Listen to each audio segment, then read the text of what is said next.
Tony Khan has confirmed the AEW departure of William Regal, but what are the reasons for his exit from the company, and can he appear on WWE television anytime soon? Speaking of Regal, he made his AEW farewell departure speech last night on Dynamite in a pre-taped promo. Ricky Starks wins the Dynamite Diamond Battle Royal and gets in a fiery, heated promo exchange with MJF cooking the AEW World Champion ahead of their title match. What's the latest when it comes to Miro? Where is he, and does AEW have any plans for the Bulgarian star? Tony Khan gives an update on the future of Ring of Honor television. FTR will face the Briscoes this coming Saturday at Final Battle. Soraya, when is her next AEW match? The House of Black will be competing at Winter is Coming next week. How does Tony Khan plan to turn around the ratings for AEW Rampage? Title matches announced for Final Battle, and Orange Cassidy will be defending the AEW All-Atlantic Championship on Rampage this week.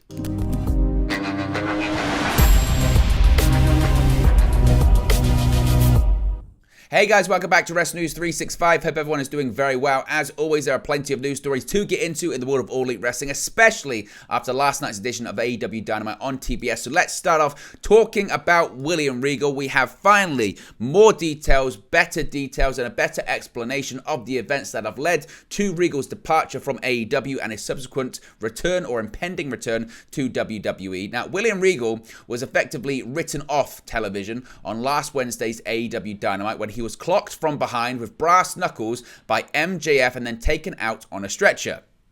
Fightful Select Sean Ross Sapp had reported on December 1st that talent is of the belief that Regal's AEW deal could be up in December of this year. It was later reported that Regal would be heading back to WWE when his contract with AEW expired. Now, we've got far more details on this from the AEW president, Tony Khan, and it makes a lot of sense. And if anything, I think Tony Khan's come off really well in this instance. Speaking on the ROH Final Battle media call yesterday, Tony Khan confirmed Regal would be departing AEW, saying he asked them not to pick up his contract option at the end of the year, and recapped what led to the decision. Khan began by revealing that his mother suffered a stroke between All Out and Grand Slam edition of Dynamite, and then suffered another stroke in October. Really horrible news. Now, around the time of his 40th birthday, October 10, Khan said he got a phone call regarding Regal, saying, quote, "I got a phone call saying William Regal had approached Mega Parek, obviously AEW's chief legal officer, and it said it was all very legitimate and valid stuff. Basically, he has a son who works in another promotion, that promotion being WWE, and he really wanted us at the end of the year when we had the option to renew his contract. He was asking that we would not. Nothing bad. We were having a great time working together, but this is an opportunity for him to go back and work in these golden years of his career with his son and do things that he likes to do, coaching, and he has friends that he would like to go back and coach with." It's a very complex situation for AEW because he's a huge part of what we're doing on screen and we really value him. There are multiple storylines he's involved in. And as we were going to Toronto that week, obviously I had a lot on my mind, Khan said. Khan said that his mother had a spot on her heart, doctors found, and the doctors said if they could fix that, they could hopefully stop the strokes. As AEW was in Toronto, she was going into surgery. Khan said he was spending time with his mother in the hospital the week of the Jacksonville Jaguars versus Indianapolis Colts, that being on October 16, when he received a message from Regal. Quote, "I got a message from Regal asking if we could talk. I made time to talk to him. I went outside the hospital. I'm sitting on the park bench in front of the Mayo Clinic. We had this long, good talk. It was very positive. He had really good intentions for why he wanted to go back, and it made a lot of sense to me why he would want to work with his son and be with his son. He said to me, and it made sense, given where you're sitting right now, does it make sense to you why I would want to go back and be with my son? At that point where I was sitting, it really did make a lot of sense, and the last thing I wanted to do in that moment was prevent any parent and any child from being together," Khan said. Khan said he would think about things, knowing it would cause major changes to the on-screen product, which is something AEW has dealt with all the years given injuries and backstage incidents this year. Khan continued, saying he spoke with Regal after the live AEW Rampage at Daly's Place on October 21, saying, quote, "I sat with Regal for over 90 minutes in my office after, and this was probably the longest one-on-one person talk I've ever had with him. We talked. I told him I would make major sacrifices to this company to do the best thing for you and your family because this is a family-first company.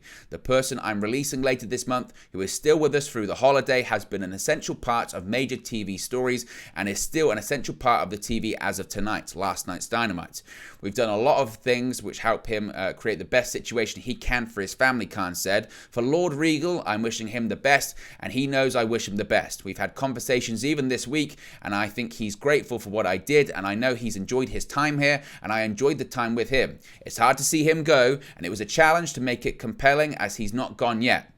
Now, Khan said he might not be able to facilitate every family reunion, but he was happy to do this one. He also said his mother was doing better and was part of the Thanksgiving celebrations. Of course, Regal signed with AEW back in March, making his debut at AEW Revolution, where he got between the brawling Bryan Danielson and Jon Moxley. His son, Charlie Dempsey, is currently part of the NXT brand, and it's expected he'll go back to NXT or WWE in a coaching capacity. Now, there was a bit of confusion with this release. Does that mean that we're going to be seeing William Regal on WWE television anytime soon once he does return to the company? Well, to answer that question, the answer is no, at least initially. During the media call for Ring of Honor Final Battle, shortly after clarifying Regal's status, Khan revealed that Regal's release was a conditional one. The release will allow Regal to work behind the scenes within WWE, including in a producer role, but it will prevent him from appearing on WWE programming throughout 2023. As such, the soonest Regal could appear on WWE television is in 2024. Now, prior to this news really breaking and prior to all of this happening, Triple H posted an interesting clip on social media, which also got a lot of people talking. War Games. Now, during Regal's time in NXT as the general manager, William Regal became synonymous with War Games, as he would announce the bout with much excitement and pleasure. War Games, of course, came to the main roster at Survivor Series, but Regal wasn't around to provide the announcement. Triple H, though, WWE's chief content officer, gave fans what they wanted, posting a supercut of Regal's War Games announcements. Now, speaking on the Ring of Honor Final Battle media call, Tony Khan reacted to Triple H's video, given Regal's status in AEW before it was officially confirmed that Regal would be departing the company at the end of the year, saying, quote, "The way I believe it's written is that after this year, he would be able to go back and coach, but I believe we have it written that he would not be appearing on screen next year. I wouldn't expect to see him as an on-screen person next year," when it came to that release that we just spoken about. He continues saying, quote, "Honestly, given the spirit of the thing and how accommodating we were being, I was really surprised by the tweet with the supercut of him in it, especially since he's still been with us and is part of the shows. We're still addressing him on the show, and going into last week's show especially, he's still a big part of our show. I was a little surprised by the supercut of him on Triple H's Twitter, and given how accommodating we were being to the whole thing, I was not necessarily expecting to see that. I didn't necessarily think it was in the spirit of how accommodating we were being about the whole thing, but whatever. The important thing is that the situation is resolved, and he will be able to be there and do the coaching and work with his son and the stuff that's important to him," that he said. He was cool and okay with it being released, that he would not be appearing on TV next year. And when it comes to Regal, and I'll tie all of this up in a second because I know it's a lot of information there, but it's quite a complex situation as you've been able to see.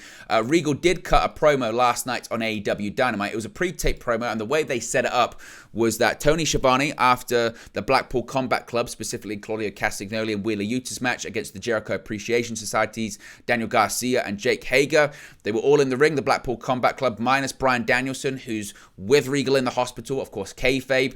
Tony Schiavone said, "I did this interview with William Regal a couple of weeks ago. It was after Full Gear, but it was before the attack of last week, and William Regal wanted me to show you it if anything happened to him," and basically it ties up everything that basically happened. So this would appear to be Regal's final promo on AEW TV. The video was taped 2 weeks ago following William Regal's shocking portrayal of Jon Moxley in the main event of Full Gear. We were waiting for Regal's explanation of his actions, and we finally heard from the man himself on last night's Dynamite. Now, Regal opened the interview by stating if it was being seen, then something bad had happened to him. Regal went on to explain that he helped MJF win the AEW World Championship because MJF was moaning about emails and wanting to be the champion. So Regal gave him what he wanted. He then told MJF to be more careful and be careful what he wished for, as he would have a target on his back from the entire Blackpool Combat Club. Regal then went on to say that he screwed Jon Moxley to teach a lesson to the members of the group as to why they don't need his help anymore, and that they, Bryan Danielson, Claudio Castagnoli, and Moxley could help turn Wheeler Yuta into the greatest wrestler in the world. Regal finished the promo by saying he is Blackpool Combat Club until the day he dies and that he believes Moxley will be understanding of his reasoning. Regal signed off by giving one piece of advice: always stay one step ahead, always watch the back of your head, and said it's been emotional. So obviously a lot to get into there. I know I've taken 10 minutes explaining that, but it's a very complex issue. Now, they didn't address rumours of backstage unrest or Regal not being happy that he wasn't being listened to or anything like that, and I think that's just...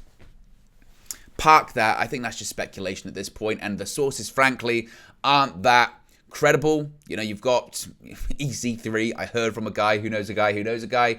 This came from the horse's mouth, the AEW president, and obviously, look, he's got to paint himself and the company in the best light possible. First of all, first and foremost, real good news that his mother's doing better.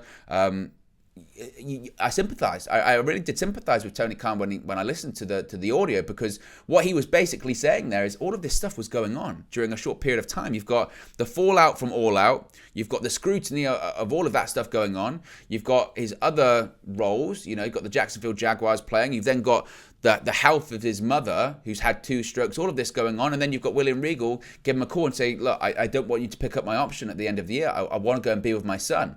And I think you have to give Tony Khan a lot of credit here.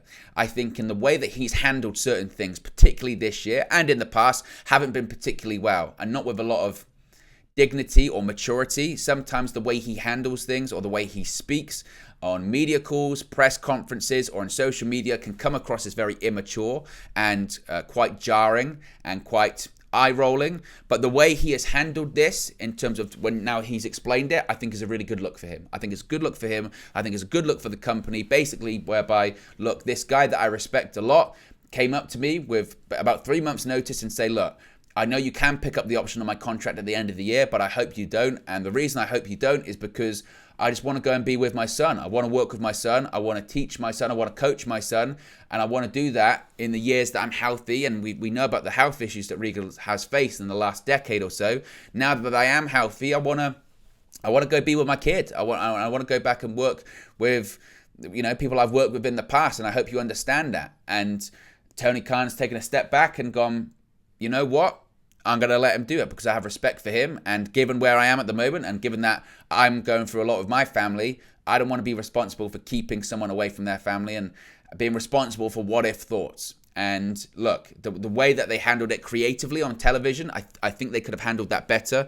Now knowing the timeline of that, he knew that back in October, they didn't need to do the angle the way that they did it at Full Gear. They could have just had MJF win and then afterwards take out William Regal and just be a bad guy. I think they could have done that. I think they could have made it much less convoluted and complicated than they have. And I think that looking back, they might change that. And that would be my criticism of it. I would say you didn't need Regal to turn on the Blackpool Combat Club. You could have just had MJF attack him and written him out that way and not be so convoluted and complicated. But they went the way they went, and we're living in that reality now. This has been the year for AEW of having a lot of plans that have been changed for a lot of reasons. You go back to really sort of Forbidden Door time, that the majority of that card was not meant to play out the way it played out. There were a lot of differences and a lot of different matches they had planned there, and injuries changed that. CM Punk comes back, and then All Out happens. Even All Out had been changed because of Forbidden Door. So All Out happens the way that happens, and then obviously the incident with that happens after the show, and then the suspensions and all that kind of stuff. So a lot of AEW changes once again because of injuries, because of suspensions, because of backstage drama and politics. And then they think that they've got it in the right direction with the Blackpool Combat Club, with all of that kind of stuff. And now William Regal leaves because he wants to go be with his son. So they make changes and they make accommodations. So basically everything sort of ties together at this point. I think that plays a part of all of this. I did a video the other day saying, why are the AEW ratings declining? And there's several reasons, and a lot of them are things that are separate from this. But because it's been a stop-start year when it comes to storytelling and creative, and once your storylines are constantly changing from the original vision of them, you get what you get right now, which is confusing and a lack of logic on television and a declining ratings. But just to steer it back to the Regal issue once again, I'm glad that Tony Khan has done something that he hasn't done regularly, and that's actually publicly explain reasonings, explain the stories, and do it in a civilized and coherent manner. I think that's really credible. And I think it's a good look. And I would hope that Tony Khan learns from this. I hope he would learn from it in the sense of, again, maybe the creative in terms of what aired on television might not be the best direction, but in terms of this is the best way to operate. Transparency, speak on topics, and just put stuff out there. I think that's the best way to go. So William Regal is done with AEW, and he'll be heading back to WWE. Now, speaking of Dynamite last night, because we still have so much to get into in today's show, the long-awaited verbal showdown between AEW World Champion MJF and Ricky Starks finally took place on last night's AEW Dynamite and did not disappoint in the slightest. This was brilliant. Now, immediately after Ricky Starks prevailed in the Dynamite Diamond Battle Royale, MJF came down to the ring and mocked Mr. Absolute for being nothing more than a dollar store version of The Rock, accusing Starks of stealing his mannerisms, outfits, and literally everything from Dwayne Johnson. He even referred to Starks as the Pebble and vowed to send Starks back to the NWA after he's done with him in their title match at Winter is Coming next week, saying, quote, "I don't care that you're Absolute because I'm a generational talent and my reign of terror has only just begun." In response, Ricky Starks did not pull any punches. This is one of the best promos of the year on AEW television. It is a star-making moment for Ricky Starks. He's had two of them this year. The promo he had with Powerhouse Hobbs when Hobbs turned on him and just after they lost that match was amazing. And this one is even better because Starks did not pull any punches, making references to MJF walking out on AEW due to money disputes earlier this year. Most of all, Starks suggested that the fifth-rate Roddy Piper wannabe MJF was getting monotonous with his weekly trashing of AEW crowds and went on to question MJF's dress sense, especially his shitty scarf and scruffy pants.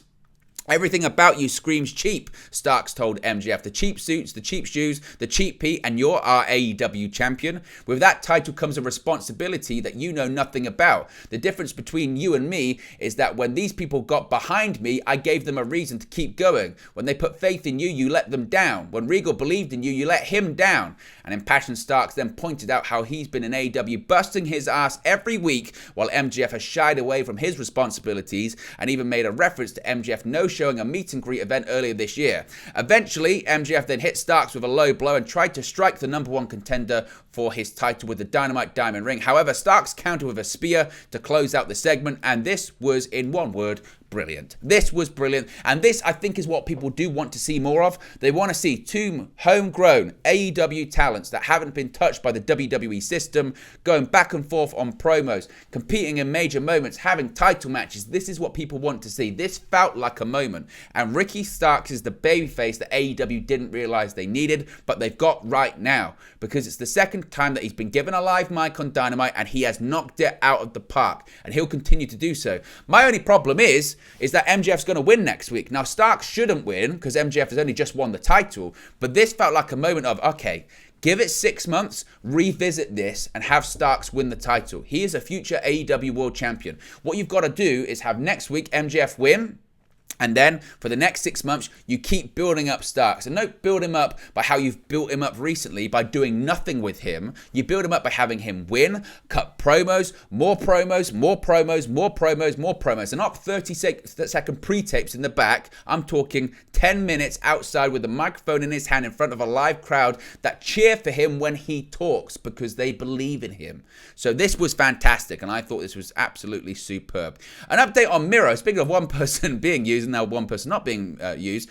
Sean Ross Sapp of Fightful Selectors provided an update on Miro's status. Now, Miro has barely wrestled at all in 2022, but it's not due to an injury or lack of wanting to. After Miro's absences, many fans have wondered where he's been.